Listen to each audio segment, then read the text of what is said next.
Brought to you by Agilus Diagnostics.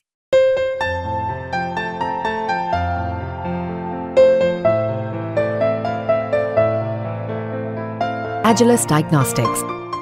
महाराष्ट्रामध्ये गेल्या अनेक दिवसांपासून पाऊस पडत नाहीये. तो का पडत नाहीये तेच आपण आज या व्हिडिओमधून समजून घेणार आहोत. नमस्कार, मी देवयानी आणि तुम्ही बघताय मुंबई तक.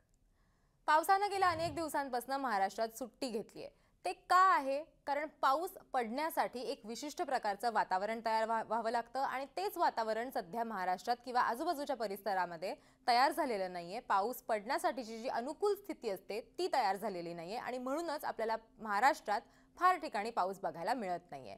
आता ती परिस्थिती का तयार झालेली आहे, त्याचं कारण काय आहे तेही आपण समजून घेऊयात. आपण हवामान खात्याने जी इमेज शेअर केलेली आहे ती बघूयात आणि त्याच्या अंदाजावरून समजून घेण्याचा प्रयत्न करूयात की नेमकी ही परिस्थिती का उद्भवली आहे. गेल्या अनेक दिवसांपासून म्हणजे जुलै महिन्यामध्येही आपण बघितलेलं होतं की अरबी समुद्रातनं जे वारे वाहत होते त्यांच्यामुळे आणि जे कमी दाबाचं क्षेत्र तयार झालेलं होतं त्या कमी दाबाच्या क्षेत्रामुळे आपल्याला महाराष्ट्रात किंवा पश्चिम महाराष्ट्रात एस्पेशली मुसळधार पाऊस बघायला मिळत होता. मात्र सध्या ती परिस्थिती नाहीये आणि त्याच्यामुळेच पश्चिम महाराष्ट्र, कोकण या भागामध्ये आपल्याला पाऊस बघायला मिळत नाहीये. त्याचबरोबर तुम्हाला जर असं वाटत असेल की मग विदर्भात का पाऊस आहे किंवा विदर्भात पावसाची चिन्ह का आहेत, तर तेही आपण समजून घ्यायचा प्रयत्न करूयात.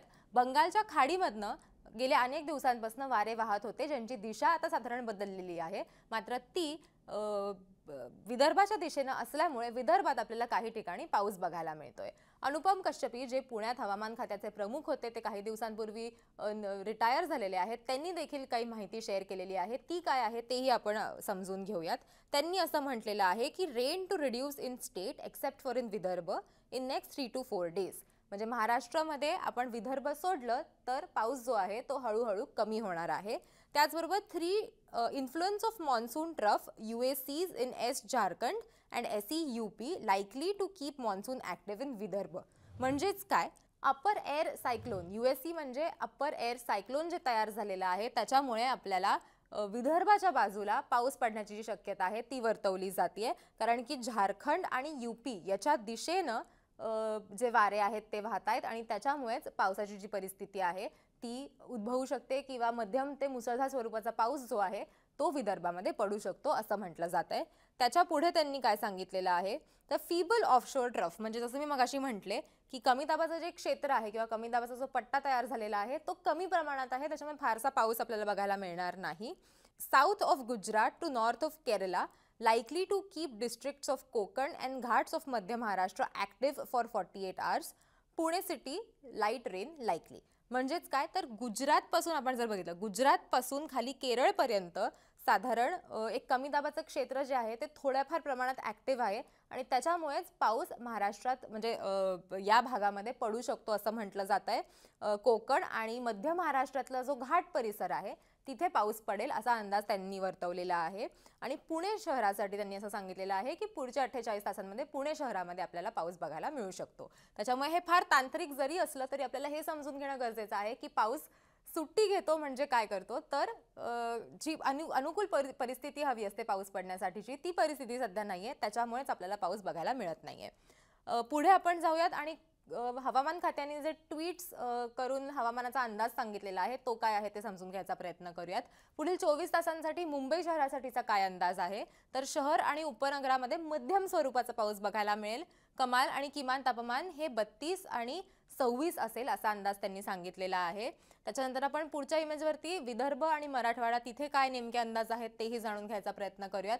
तर कोकण जिल्ह्यामध्ये तुरळक ठिकाणी मुसळधार पाऊस पडण्याची शक्यता आहे. मध्य महाराष्ट्रातील जिल्ह्यांमध्ये घाट भागात तुरळक ठिकाणी मुसळधार पाऊस पडण्याची शक्यता आहे.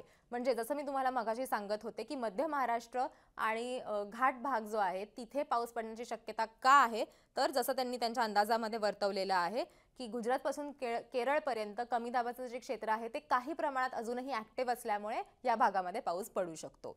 त्याच्यानंतर उत्तर मध्य महाराष्ट्र आणि मराठवाड्यातल्या जिल्ह्यांमध्ये तुरळक ठिकाणी विजांच्या कडकडाटासह वादळ, सोसाट्याचा वारा आणि मध्यम स्वरूपाचा जो पाऊस आहे तो पडण्याची शक्यता आहे असंही सांगितलं जात आहे।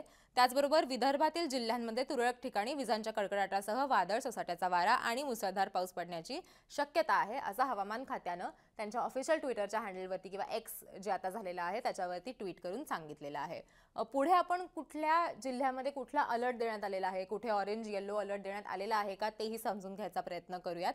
9 तारखेसाठीचा जर अंदाज आपण बघितला तर आज पुणे, सातारा, रत्नागिरी, कोल्हापूर, रायगड, ठाणे या सगळीकडे येलो अलर्ट देण्यात आलेला होता। त्याचबरोबर विदर्भात आपण जर बघितलं तर अनेक ठिकाणी येलो अलर्ट देण्यात आलेला होता आणि तशीच काहीशी परिस्थिती आज आपल्याला महाराष्ट्रात बघायला मिळाली, जिथे पुण्यामध्ये हलक्या स्वरूपाचा पाऊस झालेला होता किंवा इव्हन नाशिक, रायगड, रत्नागिरी या बाजूला देखील हलक्या स्वरूपाचा पाऊस झालेला होता आणि विदर्भातही आज येलो अलर्ट होता। 10 तारखेचा काय अंदाज आहे, 10 तारखेचा अंदाजही आपण समजून घेणं गरजेचं आहे।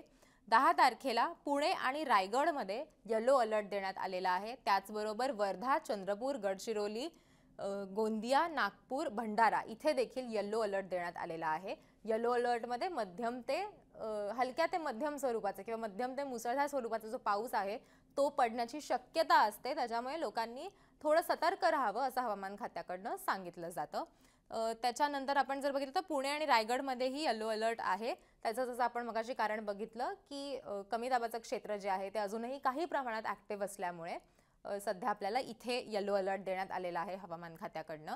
11 तारखेचा काय अंदाज आहे तेही जाणून घ्यायचा प्रयत्न करूयात। 11 तारखेला संपूर्ण महाराष्ट्रात फक्त विदर्भामध्ये येलो अलर्ट देण्यात आलेला आहे। गेल्या अनेक दिवसांपासून आपण बघत होतो की पुणे असेल, कोकण असेल या संपूर्ण भागामध्ये येलो अलर्ट किंवा ऑरेंज अलर्ट देण्यात येत होता, मात्र आत्ताची जी परिस्थिती आहे पावसाची ती बदललेली आहे आणि त्याच्यामुळे 11 तारखेसाठी आपण जर बघितलं तर फक्त विदर्भात येलो अलर्ट देण्यात आलेला आहे आणि कदाचित विदर्भातच मध्यम ते मुसळधार स्वरूपाचा पाऊस पडण्याची जी शक्यता आहे ती हवामान खात्याकडनं वर्तवण्यात आलेली आहे। असेच हवामानाचे अंदाज तुम्हाला बघायचे असतील तर मुंबई तक बघत राहा आणि मुंबई तकला नक्की सबस्क्राइब करा।